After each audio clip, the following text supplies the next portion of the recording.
cuaca Kota Ambon yang gelap mendung ini bisa ya sedikit memberikan pencahayaan begitu ya, asik ditambah lagi dengan lighting yang ada di sini. Oke, Tribuners, bagi kalian anak muda yang pengen banget menjadi seorang pengusaha muda, seperti apa kiat-kiatnya dan bagaimana kita bisa melihat peluang usaha di provinsi yang berjuluk Raja-Raja ini. Kita akan berbincang dengan Ketua terpilih HIPMI untuk periode 2021-2023 ya Bang ya? 2024. Oke, 3 tahun ke depan ini akan memimpin HIPMI Maluku dan seperti apa juga misi-misi dan misi dan juga visinya HIPMI Maluku di bawah pimpinan Abang Aziz. Saya akan menyapa dengan Abang Aziz selanjutnya ini. Dan program apa yang kemudian nanti ditawarkan? Apakah ada yang baru di bawah kepemimpinan Abang Aziz ini? Nah, Tribuners, bersama Ajeng dan juga narasumber saya, Abang Aziz Tuni, kita akan ngobrol di Tribun Bas Story. Dan saat ini kita sedang live di Facebook fanpage dan juga kanal YouTube Tribun Ambon. Kalian bisa komen di comment section, entah itu pertanyaan, sanggahan, ataupun mungkin minta kiat-kiat dari empunya. Di sini boleh banget, kita akan ngobrol ya Bang ya. Namun sebelum membahas lebih jauh terkait dengan apa yang sudah kita sampaikan di awal nih, kita akan berkenalan dulu dengan Abang Aziz nih. Bang, boleh share buat anak muda di luar sana, Tribuners tentunya, bagaimana perjalanan Abang hingga bisa tiba di titik ini menjadi seorang wirausaha muda. Iya, baik, makasih Ajeng, pemirsa Tribuners di mana saja berada. Saya ini kalau bicara profil, memang tadinya saya profesinya bukan entrepreneur, sebagai pengusaha. Saat kuliah, kebetulan saya ambil jurusan manajemen. Itu di semester 7 saya sudah menjadi wartawan profesional sebenarnya. Jadi sambil kuliah saya kerja sebagai wartawan di Jakarta Post, koran bahasa Inggris, Kompas Group, dan menjadi koresponden untuk wilayah Maluku dan Maluku Utara. Itu dari periode tahun 2022, saya udah terjun ke dunia pers ya, sebagai wartawan. Kemudian pernah dipercayakan oleh wartawan Maluku untuk memimpin satu organisasi paguyuban wartawan yang mengakomodir seluruh wartawan media cetak, elektronik, online. Ada sekitar 300 lebih anggota saat itu seluruh wartawan di Maluku, baik yang lokal maupun nasional. Bahkan ada juga yang koresponden media asing ya, seperti Reuters, AP, dan sebagainya. Saya pernah jadi ketua Maluku Media Center, yang tadi saya sebut organisasi paguyuban wartawan. Ya, dan itu tahun 2007 saya jadi ketua MMC di usia yang mungkin masih terbilang muda, 26 tahun. Itu dari 2007 sampai 2009 itu, alhamdulillah saya kelola dana melalui fundraising yang kita lakukan itu ada sekitar 7 miliar. Banyak saya bermitra dengan banyak funding lembaga donor luar, kayak Free Voice dari Belanda, UNDP dengan program Peace Trust Development-nya, PTD. Kemudian juga pernah dapat banyak anggaran dari UNICEF. Waktu itu pimpinan di daerahnya namanya Pak Bambang Suhartoyo, cukup membantu saya untuk menjalankan banyak program. Saat saya memimpin MMC itu, kemudian juga donatur dari misalnya dari banyak kedutaan, misalnya New Zealand Embassy dan sebagainya. Dan saat itu saya tidak pernah pakai proposal yang kemudian ke pemerintah daerah untuk minta bantuan, enggak. Lewat fundraising itu banyak anggaran yang kita datangkan dari luar dan banyak program yang saya lakukan saat itu untuk peningkatan kapasitas wartawan dan media. Kemudian 2009-2010 itu saya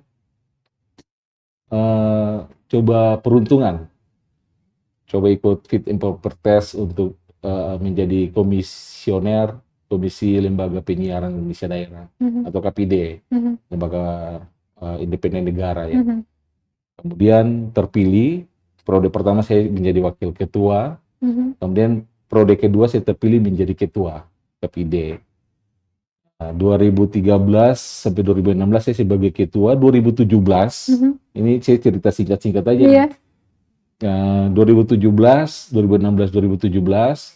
Ya, banyak teman-teman di Kota Ambon, khususnya yang pelaku ekonomi kreatif, teman-teman aktivis lingkungan dan sebagainya, mendorong saya menjadi calon wakil wali kota independen. Oke. Iya. Di tahun berapa kah itu? Itu ya pilkada kota yang tahun 2016-2017 itu. Oh, sih. Ya, saya didorong waktu itu berpasangan dengan sahabat saya, kebetulan calon wali kotanya perempuan, Ibu Elsie Latuheru, aktivis NGO, pekerja sosial kemanusiaan di Maluku. Kita kemudian didorong menjadi paket independen saat itu. Kita lakukan konsolidasi dukungan dan sebagainya, akhirnya dapat dukungan maksimal. Hanya saya istilahkan kita mendapat Ahok efek, karena waktu yang bersamaan juga Pak Ahok maju sebagai calon gubernur DKI ya, di 2016 ya saat itu, dan waktu itu di awal-awal kontestasi pilkada DKI kan Pak Ahok sempat buang wacana akan maju sebagai calon independen. Nah ini kemudian ya dalam tanda kutip perubahan regulasi yang juga menyulitkan kami ya saat itu, sehingga akhirnya kita dapat gelombang. Tadinya saya berpikir kita dapat gelombang positifnya kan, efek Ahok yang waktu itu jadi fokus pemberitaan nasional dan sebagainya. Ternyata yang kita dapat ini efek negatifnya kan, terjadi perubahan regulasi yang pokoknya agak mempersulit lah tanda kutip untuk independen saat itu. Akhirnya kita tidak lagi bisa lolos untuk mencalonkan diri sebagai calon independen. Dari situlah saya kemudian berkesimpulan gini, karena saya udah setengah politik nih, karena setengah saya ini pekerja profesional ya, sebagai pekerja jurnalis, sering menulis buku kan. Akhirnya saya pikir pekerjaan jurnalis ini menuntut orang untuk independen, harus netral, karena saya terikat dengan ada code of conduct-nya pers kan, undang-undang pers mengharuskan saya juga, sebenarnya juga teman-teman wartawan lain kalau udah memilih politik baiknya melepas atribut persnya kan. Waktu itu kemudian saya resign dari Jakarta Post, dari pekerja wartawan saat itu. Kemudian saya juga resign, mundur dari asosiasi atau organisasi profesi pers yang mengharuskan saya atau mewajibkan saya juga untuk independen. Saya resmi bikin surat pengunduran diri, menyerahkan surat pengunduran diri saya kepada Ketua AJI atau Aliansi Jurnalis Independen Ambon. Akhirnya saya memilih profesi lain untuk tetap survival. Ya, tetap survival, dan nanti ada cerita panjangnya, ada hubungannya dengan HIPMI. Ya, saya kira pembicaraan dulu nih. Ini juga bisa bertanya. Begitu sekilas ya. Tapi kalau kita mau flashback lagi terkait dengan perjalanan karirnya ini, dari seorang jurnalis terjun ke dunia politik itu, kalau menurut saya itu sebuah keputusan yang memang cukup sulit untuk seorang jurnalis untuk mengambil jalan lain seperti itu. Apa yang kemudian membuat Abang kala itu berani mengambil risiko itu? Ya, ini karena keinginan banyak orang. Saat itu kami semacam antitesis dari hegemoni elit politik. Kan saat itu kalau orang mau maju calon itu harus dari pengusaha besar, jadi dari politisi. Apakah memang mau mematahkan stigma itu atau meloncat pagar itu? Sebenarnya itu kalian itu juga karena dukungan banyak orang ya, teman-teman. Juga kami tampil sebagai antitesa dari situasi politik yang selalu didominasi oleh elit saat itu. Ya, kami waktu itu saya masih berangkat sebagai seorang jurnalis independen kan. Teman saya yang sebagai wali kota sebagai pekerja sosial, pekerja kemanusiaan, aktivis NGO, kita sama-sama orang yang bukan berada di level elit saat itu. Artinya kita masuk dan kita masuk juga kan dukungan karena dorongan teman-teman pekerja seni kan, pekerja kreatif, kemudian ada aktivis lingkungan, aktivis sosial mendorong kita, dan akhirnya kita maju saat itu sebagai calon independen. Ya. Baik. Kemudian menarik ini perjalanan dari satu profesi ke profesi yang lain, dan sekarang apakah Abang boleh bilang bahwa dari dunia politik itu dan maju lagi ke HIPMI, misalnya ini wirausaha nih, ini udah lain lagi nih dengan politik tadi nih. Apakah merasa jet lag nggak sih, ataukah memang ini udah ada di pilihan-pilihan tadi? Saya kebetulan di 2014 sudah bergabung ya di HIPMI. Saat itu masa kepemimpinannya Abang Marlesi di penghujung sebagai Ketua Umum DPD HIPMI saat itu. Saya ikut kegiatannya HIPMI salah satu ekspedisi HIPMI untuk mendaki puncak tinggi dunia. Karena saya ini hobinya mendaki gunung. Iya, waktu itu ada pendakian ekspedisi HIPMI ke Kilimanjaro, gunung di puncak tertinggi benua Afrika, di Tanzania. Saya kebetulan dari Maluku, minta rekomendasinya Bang Ule atau Umar Lesi untuk dapat ikut ekspedisi itu. Saat itu saya mewakili Maluku, kita nggak banyak orang, 5 orang aja. Sebagian besarnya itu yang lainnya itu dari DKI, dari Jakarta, ada satu dari Jawa Barat dan satu dari Padang. Kita kemudian melakukan ekspedisi pendakian HIPMI Expedition ke gunung tertinggi di dunia, yakni di benua Afrika. Di situ saya mulai mengenal HIPMI. Lalu kemudian setelah Bang Ule atau Umar Lesi, kepemimpinan berpindah ke Bang Boy Sangaji.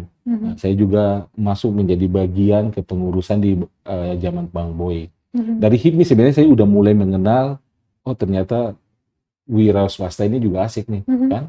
Ini bisa jadi profesi yang sebenarnya kalau kita geluti secara serius, juga sebenarnya bagus secara ekonomi dan sebagainya, kan? Saat itu abang maju deh, memulainya dengan usaha seperti apa? Saat itu memang saya belum pure sebagai pengusaha yang murni ya. Saya masih, belakangan saya 2 tahun terakhir ini, persisnya 2 tahun terakhir, baru saya memilih jalur wira swasta. Iya, dan bagi saya terjerumus karena HIPMI yang menjerumuskan saya gitu.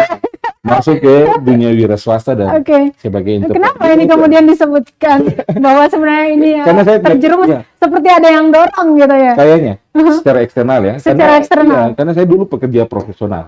Saya kerja seperti NGO, kerja wartawan dan sebagainya, nulis buku kan. Dari internal sendiri gimana Bang? Saya, karena pilihan-pilihan ada nilai yang harus saya jaga. Artinya kalau saya mau tetap di pekerja profesional sebagai jurnalis, saya dituntut independen. Karena saya sudah partisan, karena waktu itu juga setelah 2017, 2018, saya bergabung dengan salah satu partai politik kan. Saya menganggap bahwa saya sudah partisan, sudah tidak independen lagi. Menjadi wartawan itu harus netral, ya harus independen. Saya sudah menjadi orang yang partisan, sudah menjadi bagian dari partai politik. Kemudian saya memilih keluar dari pekerja-pekerja yang menuntut saya harus independen. Saya memilih wira swasta atau menjadi pengusaha itu sebagai jalan pengabdian saya yang selanjutnya setelah saya resign dari dunia pers. Kemudian saya merintis usaha, misalnya bangun CV saya, namanya CV Mitra Armida. Dia bidang kerjanya di jasa pengadaan. Dan setelah CV saya juga bangun namanya PT ya, setelah CV Mitra Armida, PT namanya Mitra Armida Prima. Concernnya juga sama. Dia konstruksi. Saya visi saya ke depan, saya mau membangun semacam holding. Ya, ada perusahaan yang menjadi holding, kemudian yang akan membawahi kedua beberapa perusahaan. Mungkin dimulai dengan 2 perusahaan ini karena 2 badan hukumnya udah ada. Kan udah punya badan hukum, sudah punya ini sebagainya. Perjalanan berikutnya saya juga menciptakan usaha real. Ada kedai kopi yang saya juga buka tempo dulu di Jalan Aim Sangaji. Saya konsepnya vintage, klasik, tentang Ambon dulu. Kalau kita masuk itu interior penuh dengan foto atau lukisan gambar. Jadi penasaran pengen main di sana nih. Menu apa sih yang diutamakan di situ? Karena penjualnya adalah vintage, konsep, jadi ya mungkin lebih ke menu-menu yang sederhana. Teh. Ini ya, anak-anak senja gitu ya. Kita anak-anak pantai gimana sih? Iya. Lalu sebenarnya Ajeng, terlepas dari itu, saya sekarang lagi merintis usaha baru. Ada apa lagi tuh, usaha apa tuh? Saya lagi merintis usaha pertambangan batu pecah. Batu pecah? Iya, batu split. Di daerah mana ini? Di daerah Liang. Ya, itu luas arealnya sekitar 137 hektar. Sekarang dalam proses perizinan, semua sudah selesai. Kita udah UKL, UPL juga sudah selesai. Saya sih punya target mungkin di bulan Januari Februari udah produksi.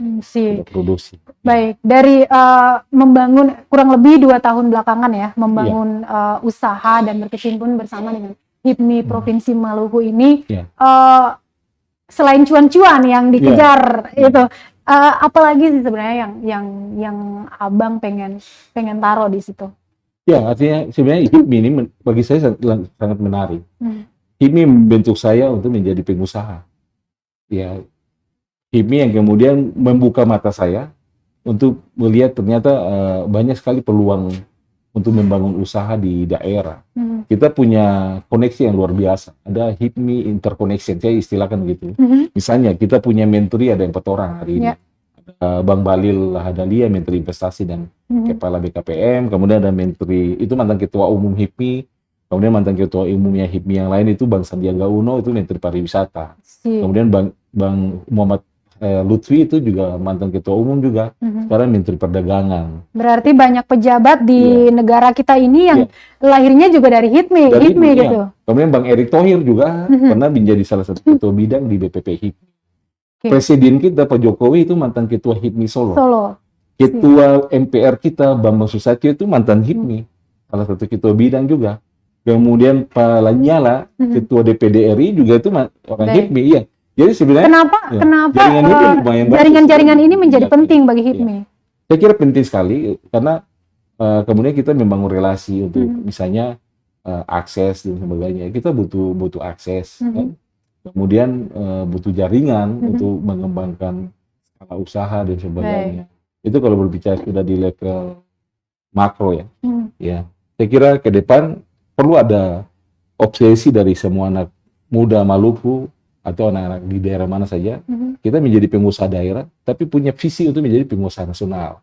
Karena berangkat misalnya sekarang, Bang Bahlil Lahadalia, kita nggak pernah menyangka dia akan menjadi pengusaha besar, lalu sekarang dipercayakan oleh Presiden menjadi menteri. Dia berangkat dari anak daerah, menjadi pengusaha di Papua, dia lahir Banda, kelahiran Banda Maluku Tengah.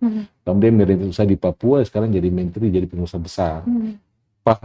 Bang Mardani Maming, ketum BPP HIPMI yang sekarang itu anak kepala desa di Tanah Bumbu di Kalimantan Selatan. Dia juga memilih jalur wira swasta karena dorongan orang tua. Memulai dengan bekerja pengadaan di APBD yang hanya 150 juta. Sekarang dia punya banyak tambang nikel, punya banyak tambang batu bara dan sebagainya. Artinya apa?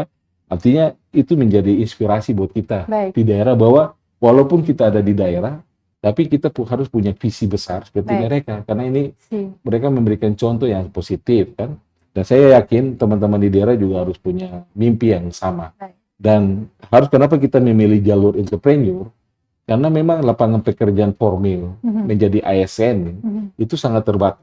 Kan? Setiap tahun ada lulusan perguruan tinggi, banyak pencari kerja, sementara pangsa pasar kerja juga sangat terbatas. Nah, ini harus kita menggeser paradigma bahwa atau orientasi orang anak-anak muda atau yang sekarang lagi sekolah supaya ketika lulus jangan berpikir jadi ASN aja, kan? Nah, paradigma ini sebenarnya juga lagi, saya kira budaya kita paradigma kita di Maluku, orang tua kita kadang-kadang berpikir kalau anaknya setelah lulus harus tes. Sebuah kesuksesan itu diukur dari baju dinas itu ya. Tahan sebentar, baik Tribuners, kita masih live di Facebook fanpage dan juga kanal YouTube kita. Kalian boleh komen di comment sectionnya, entah itu pertanyaan, tanggapan ataupun sekedar menyapa Bang Aziz di sini, boleh banget, nanti akan kita langsung bacakan ke narasumber kita. Sebelum kita beralih lagi nih, ujung pembicaraan tadi menarik sekali, kita akan melihat bagaimana peluang-peluang usaha di Provinsi Maluku ini. Namun kita akan flashback dulu nih, di tanggal 15 November 2021 kemarin merupakan hari di mana musyawarah daerah ke-11 HIPMI Maluku. Bang boleh ceritakan ketika bergabung bersama HIPMI di 2014 ya, 2014. Kemudian baru di 2 tahun terakhir ini menekuni usaha-usaha itu. Apa yang kemudian membuat Abang memberanikan diri untuk maju sebagai untuk memperebut kursi ketua itu? Iya, sebenarnya ini berangkat juga karena dorongan dari beberapa kawan ketum BPC.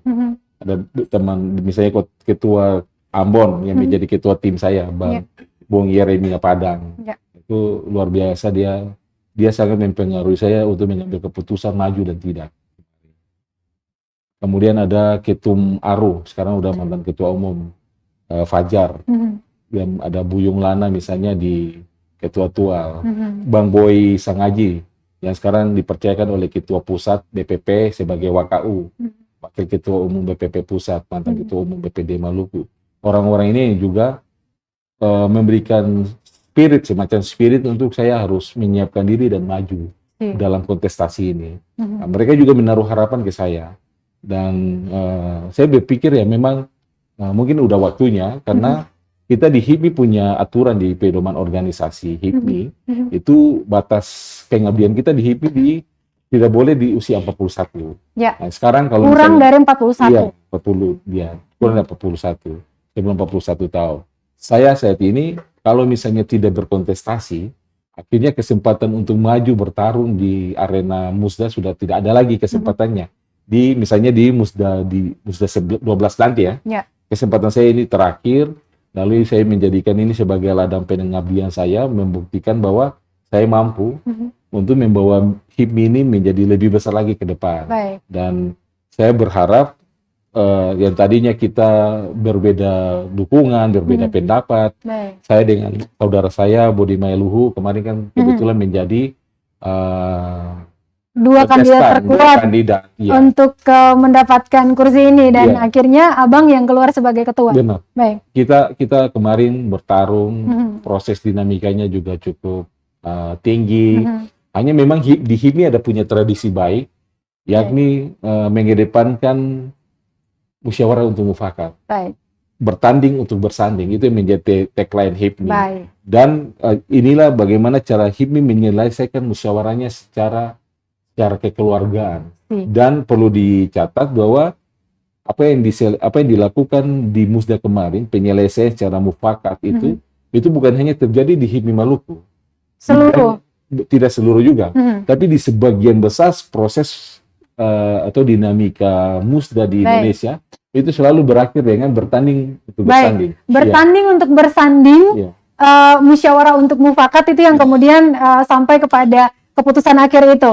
Namun Bang, tensi yang terjadi di publik setelah terpilih, bahkan jauh sebelum Abang terpilih, beredar video dukungan dari gubernur kita Bapak Murad Ismail yang dengan secara terang-terangan mendukung Abang sebagai ketua HIPMI Provinsi Maluku. Ini juga mengundang beberapa respon dari publik yang mana menilai bahwa ini merupakan intervensi dan mengganggu sistem demokrasi yang terjadi di dalam musyawarah ke-16 ini. Bagaimana Abang menanggapi hal ini? Saya kira dari sudut pandang mana orang itu merespon.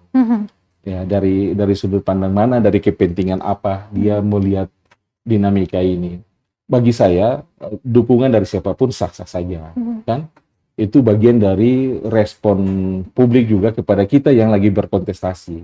Dan bagi saya, dan bagi HIPMI, sebenarnya kepentingan HIPMI adalah punya kemitraan positif dengan pemerintah. Ke depan siapapun ketuanya, apakah saya atau yang lain, ke depan dalam menjalankan program-program atau mengimplementasikan visi HIPMI, memang harus bersinergi dengan pemerintah. Harus terjalin kemitraan strategis dengan pemerintah. Artinya kalau misalnya saya dengan Pak Gubernur sudah punya chemistry yang positif, saya kira ini juga akan membawa dampak positif secara institusi HIPMI ke depan. Bagaimana dengan opini intervensi tadi? Saya kira kemarin yang tadi saya dari sudut pandang apa publik menilai, dari kepentingan apa publik menilai. Bagi saya sih biasa-biasa saja. Karena akhirnya pun untuk menentukan siapa ketuanya adalah ini internal HIPMI juga. Sendiri. Tidak ada lagi intervensi dan sebagainya. Itu bukan intervensi, itu dalam bentuk dukungan. Saya kira itu sah-sah saja di mana di dalam kontestasi demokrasi di mana saja, organisasi profesi mana saja, selalu ada dukungan dari pihak eksternal ya. Berarti tekanan di internal itu nggak ada? Saya kira tergantung cara internal merespon. Bagi saya itu bagian dari dinamika pra-musda. Dan kalau ditanggapi berlebihan juga saya kira biarin aja.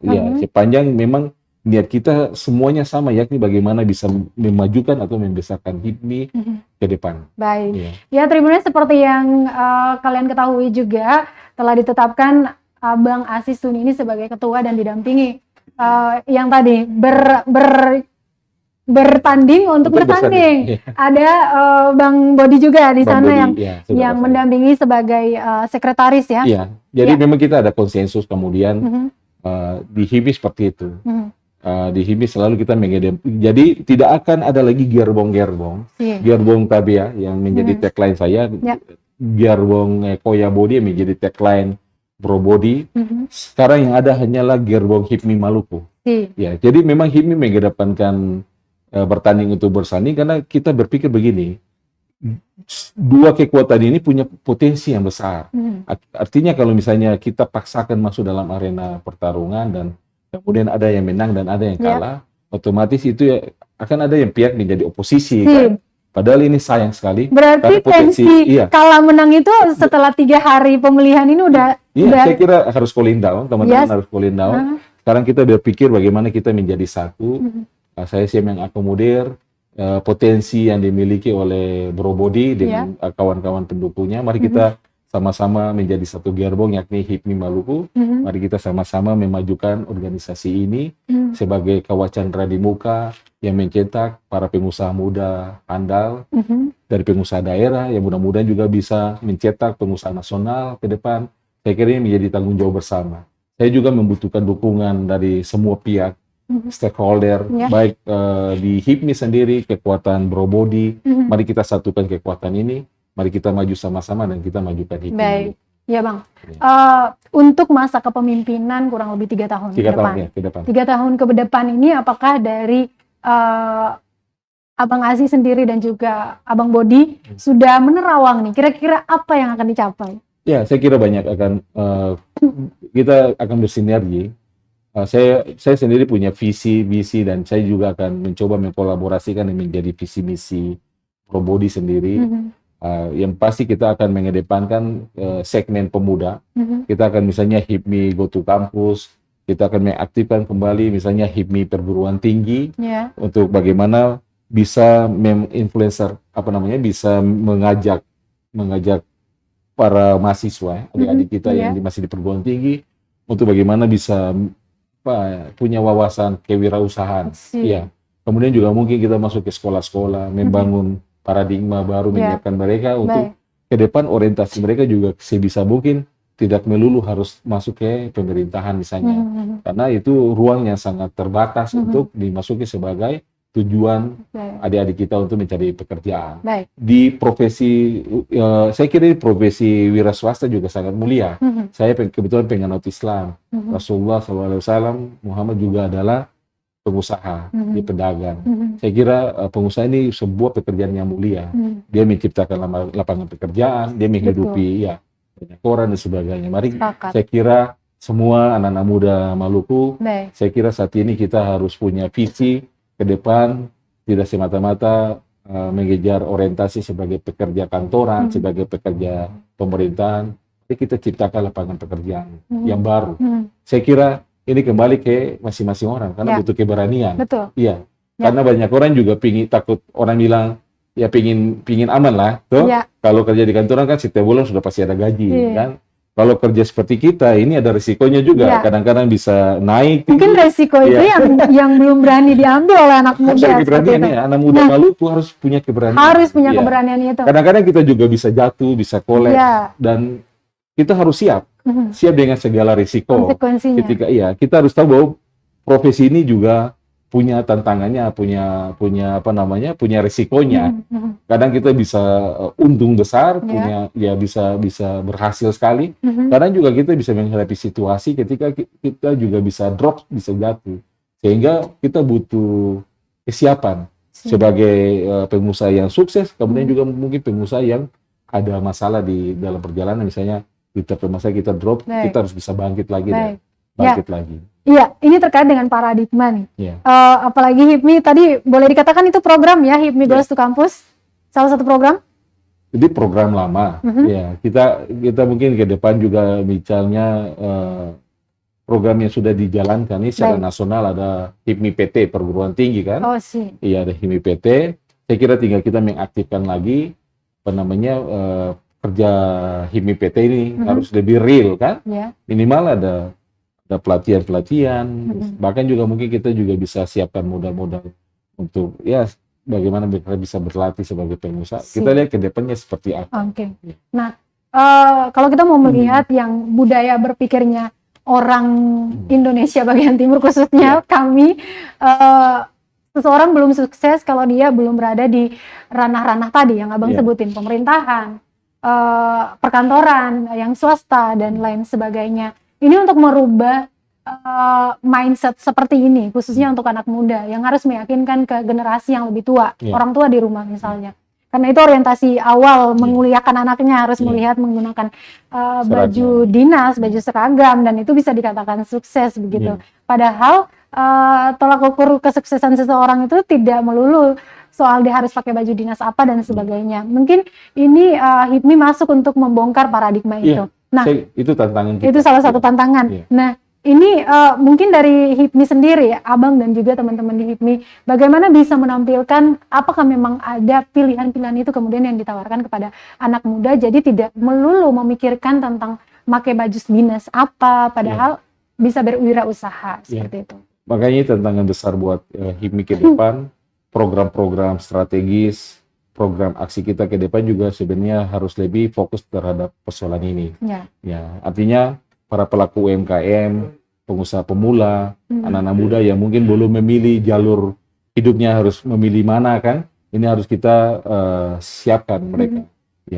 Minimal ada latihan-latihan, ada pelatihan pengusaha pemula untuk kapasitas building misalnya.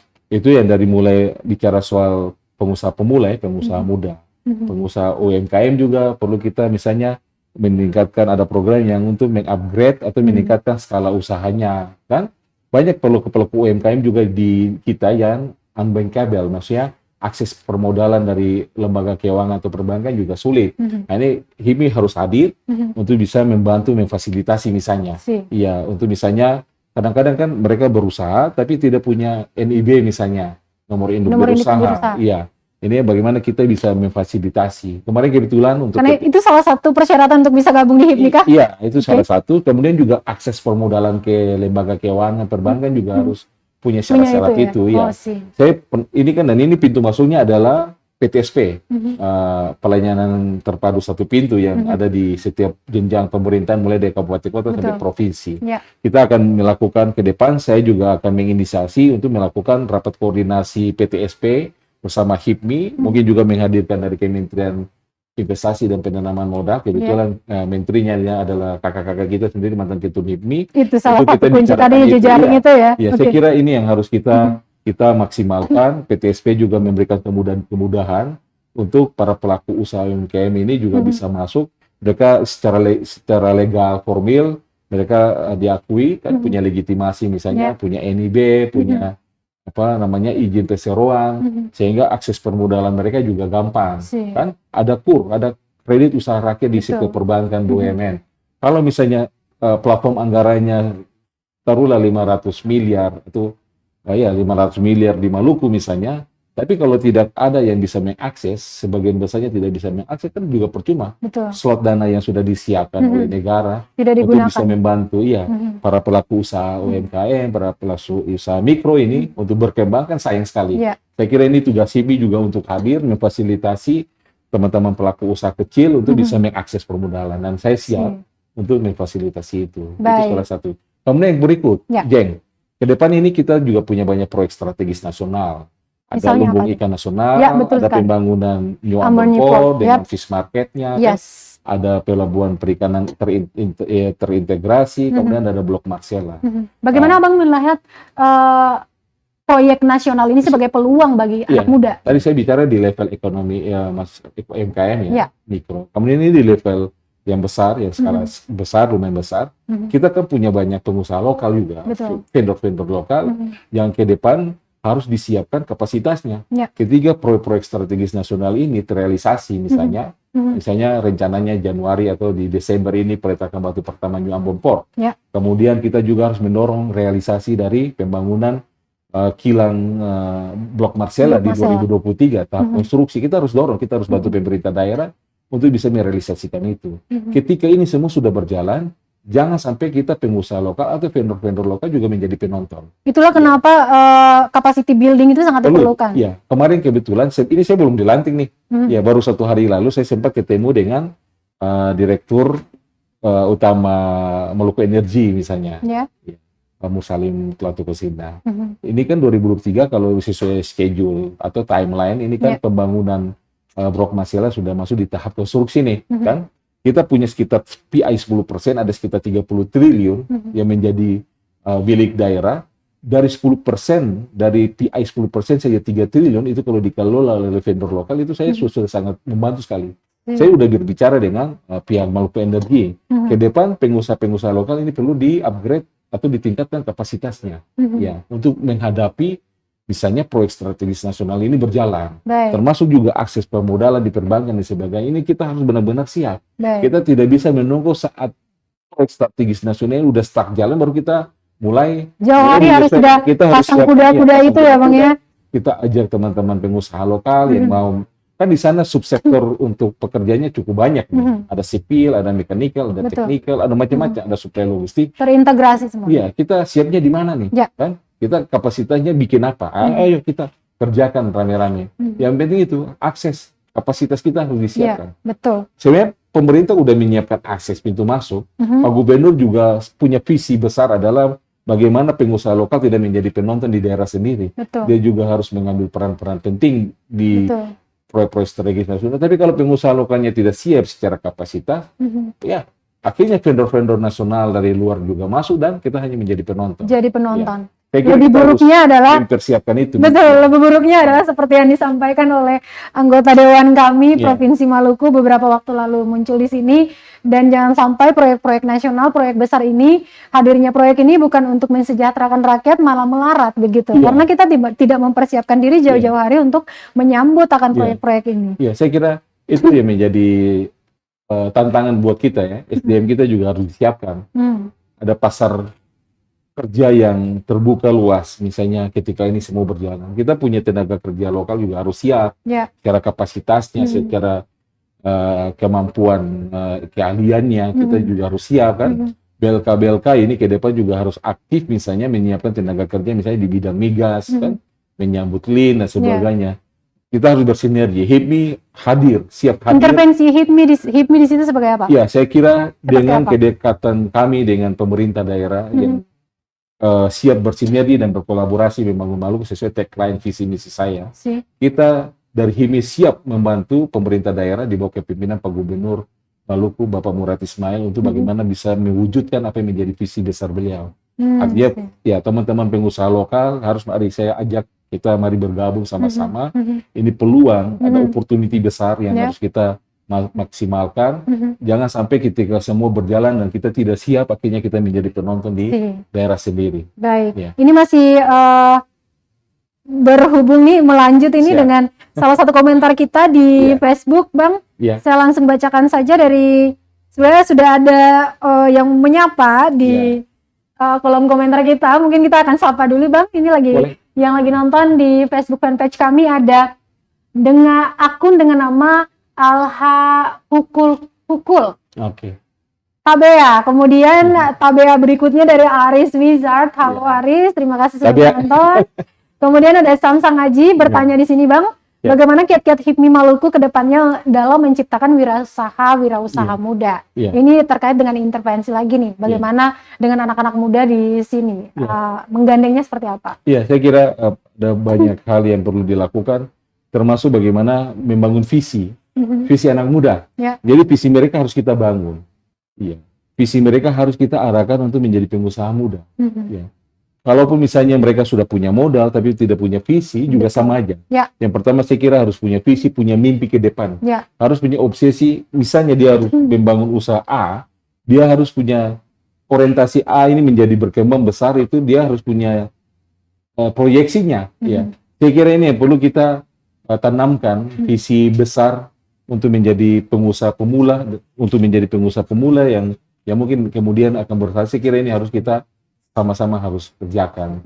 Misalnya dalam pertemuan-pertemuan, workshop, ada HIPMI Go to Campus, HIPMI Go to School. Saya kira ini program-program yang kita harus masifkan di daerah untuk membangun paradigma baru, untuk membangun visi baru anak-anak muda Maluku bahwa ke depan ada profesi yang cukup baik untuk dikerjakan, tidak semata-mata bekerja di jalur formal, ada jalur informal yang saya kira perlu juga anak-anak muda Maluku punya visi ke depan seperti itu. Saya kira ini menjadi program yang akan kami kerjakan 3 tahun ke depan. Ini Bang, selain daripada proyek nasional yang digadang-gadang akan muncul di daerah kita tercinta ini, apakah memang ada sektor peluang-peluang yang kemudian bisa membangkitkan semangat anak muda untuk ada di jalur entrepreneur ini? Iya, ini kan tergantung passion ya. Ada yang hobi misalnya ekonomi kreatif kan, yang passionnya ekonomi kreatif. Saya kira tergantung passion masing-masing orang juga.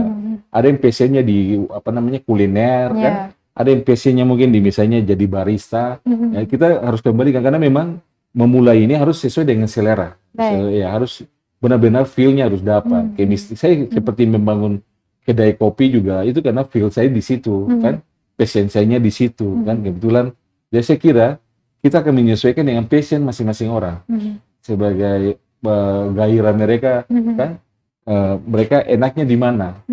Kan kalau misalnya kita memaksakan, misalnya bagusnya si A, bagusnya si bangun usaha di bidang A, tapi kalau orang yang bersangkutan passionnya tidak ke situ juga akan susah. Harus ada gairah yang kemudian dibangkitkan ya. Saya kira sesuai dengan selera. Ada yang hobinya misalnya di resto, di macam-macam.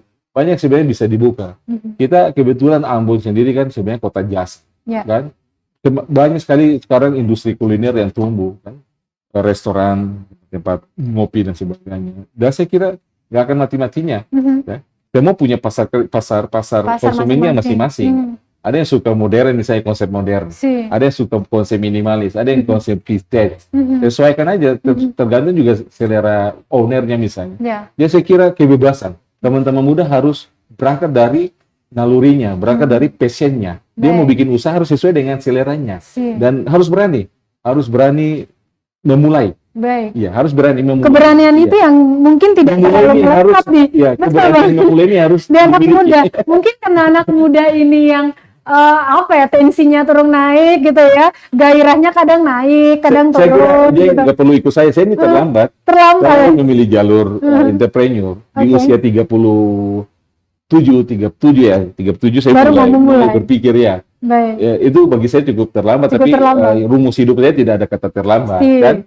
Nah, sekarang anak-anak muda yang baru lulus di usia-usia segar kan, usia milenial, belasan tahun, 20 tahun, saya kira ini cukup bagus. Masih punya spirit, masih punya semangat, masih senang bergaul. Ayo bisa manfaatkan pertemanan, kehidupan sosial, itu yang kemudian bisa diarahkan menjadi sebuah pekerjaan ya.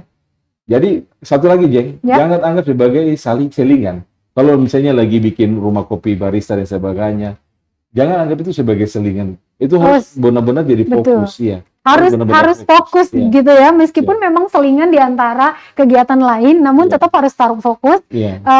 Ada gairah di sana, biar bisa menyentuh semua dan cuan-cuan pun datang. Ini abang ini masih dari kolom komentar. Ada Hadi Hemasangaji. Halo Hadi, terima kasih sudah berkomentar di sini. Ada pertanyaan dari Hadi, Bang. Bagaimana membangun kerangka baru di dalam mengkonstruksi strategi untuk mendorong kemajuan daerah lewat giat-giat HIPMI ke depan di bawah kepemimpinan Kanda. Itu salam hormat katanya. Salam balik tadi. Saya kira tadi yang bicara merekonstruksi kembali visi besar anak muda Maluku untuk menyambut revolusi industri 4.0. Kita sekarang hidup dalam era keterbukaan, misalnya ada era digital. Kita harus HIPMI harus mampu beradaptasi dengan paradigma baru itu, kan? Ke depan HIPMI harus menjadi pilar, menjadi lokomotif ekonomi. Dia juga harus memanfaatkan teknologi dan sebagainya. Kemarin di penyampaian visi misi saya menyampaikan bahwa mungkin juga ke depan, bukan mungkin ya, tapi ke depan kita akan menyiapkan semacam HIPMI marketplace. HIPMI marketplace. Sekarang kita tahu kan ada banyak sekali platform digital yang digunakan untuk transaksi dagang kan. Ada Blibli, ada macam-macam sekali. Ada Tokopedia, ada yang dari luar negeri, ada yang memang platform milik anak negeri kan, pasar digital itu kan. Saya kira ke depan e-commerce. Saya kira ke depan juga mungkin ke depan HIPMI Maluku khususnya punya semacam marketplace untuk bisa mendampung produk-produk UMKM, produk-produk pengusaha lokal untuk menjadi dia semacam jadi pasar digital. Oke, jadi dalam rangka membuat sebuah e-commerce gitu ya, platform digital yang kemudian bisa dimanfaatkan oleh pelaku-pelaku usaha untuk mendagangkan produk-produk mereka di sana. Kita memfasilitasi sebagai jadi pasar digital, ya. Di situ kan kalau kita pasar yang konvensional kita baru sewa ruko, sewa toko, dan itu akan memakan biaya yang sangat banyak. Operasionalnya, ada running cost untuk gaji pegawai dan sebagainya. Tapi kalau misalnya kita menyediakan pasar digital, e-commerce tadi, marketplace itu mereka tidak perlu lagi, cukup dari rumah mungkin, yang penting dari makanan, minuman, termasuk juga mungkin produk-produk kerajinan dan sebagainya, kita siap menampung itu ke depan. Saya pikir untuk melaju ke sana, penyadar-tahuan satu, kemudian pengembangan kapasitas diri tadi, ke kader-kader dan segala macam, kemudian untuk pengusaha-pengusaha itu yang mungkin perlu suntikan tuh Bang. Iya, kembali lagi itu, ke depan kita siap memfasilitasi, mudah-mudahan kita akan menjadi fasilitator untuk menjembatani misalnya pelaku usaha pemula, pelaku usaha UMKM, usaha-usaha mikro ini dengan misalnya lembaga keuangan dan perbankan. Dan tadi Ajeng menyebutkan soal misalnya butuh modal kan. Saya kira memang setiap usaha itu butuh modal. Betul. Kita punya platform modal, kredit yang sebenarnya bisa masuk ke perbankan. Ada KUR 20 juta misalnya tidak perlu agunan itu. Bahkan ada batas maksimum bisa sampai 500 juta. Saya kira ini harus dimanfaatkan. Kan sayang sekali anggarannya parkir di bank tapi tidak diakses oleh pelaku usaha. Kan? Nah ini perlu kita sadarkan itu. Setiap usaha memang butuh modal, butuh ada suntikan anggaran untuk mengupgrade kapasitas atau skala usaha. Saya kira misalnya mereka kesulitan untuk bisa mengakses dan sebagainya, kita mungkin akan hadir di situ untuk bagaimana bisa memfasilitasi. Baik, Bang. Oke, kita udah dikode-kode sama produser di belakang layar. Bang, mungkin terakhir, satu lagi untuk Tribuners, para pengusaha muda ataupun yang baru mau memulai atau bahkan yang belum memulai sama sekali karena ketakutan dan segala macam, mungkin tidak ada gairah yang ditumpahkan di dalam setiap apapun yang mau diusahakan itu, suntikannya Bang terakhir sebagai closing statement buat Tribuners. Iya, untuk anak muda Maluku saya kira harus berani memulai. Kalau tidak pernah memulai ya kapan dia bisa menjadi pengusaha yang sukses. Betul. Dan mari kita sama-sama menanamkan visi, khusus anak muda Maluku punya visi ke depan, orientasinya tidak lagi harus mengikuti paradigma amtenar seperti yang dulu-dulu kan. Berpikir setelah sekolah, kuliah lalu menjadi pegawai negeri, nanti teman-teman akan tertinggal karena pangsa kerja pegawai negeri juga sangat terbatas. Apalagi ada moratorium pembatasan penerimaan ASN. Mari kita berpikir lebih mandiri, dan kalau pengusaha dia sukses, dia akan menjadi pengusaha yang luar biasa, bisa menginspirasi. Dan jangan takut untuk ambil risikonya. Maju terus dan harus berani memulai. Baik.